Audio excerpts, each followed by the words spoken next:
Political news, sports news, crime news કે તમારા રાજ્યના સમાચાર, હવે દરેક ખબર પર રહેશે અમારી નજર. ગુજરાતનો સર્વશ્રેષ્ઠ news channel.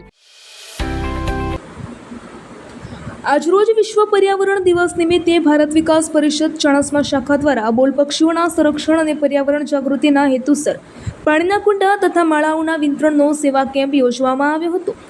ચાણસ્માના railway station road ઉપર આવેલા જૂના ખોડિયાર માતાજીના મંદિર પાસે સવારે આ સેવા કાર્યક્રમમાં શાખાના સભ્યો અને નાગરિકોએ ઉત્સાહપૂર્વક ભાગ લીધો હતો.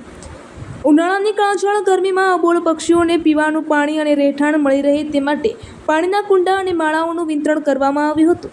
આ કાર્યક્રમના સમગ્ર દાતા શ્રી પટેલ પરસોત્તમભાઈ શંકરદાસ રહ્યા હતા. તેમના સેવાભાવી યોગદાન બદલ ભારત વિકાસ પરિષદ ચાણસ્મા શાખા દ્વારા તેમનો હૃદયપૂર્વક આભાર વ્યક્ત કરવામાં આવ્યો હતો.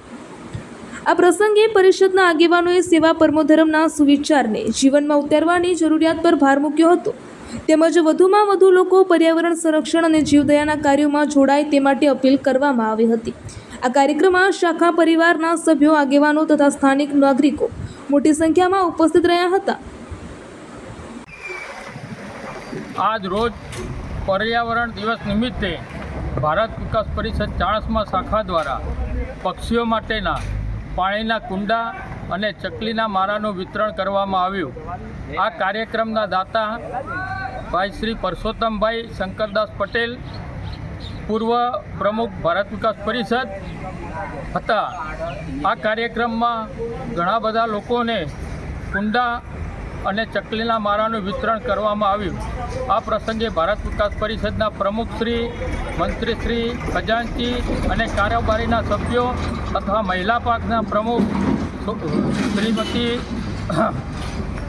સંગીતાબેન મોદી, કિરણબેન ભાવસાર વગેરે બહેનો તથા મોટી સંખ્યામાં કાર્યકરો ઉપસ્થિત રહ્યા હતા.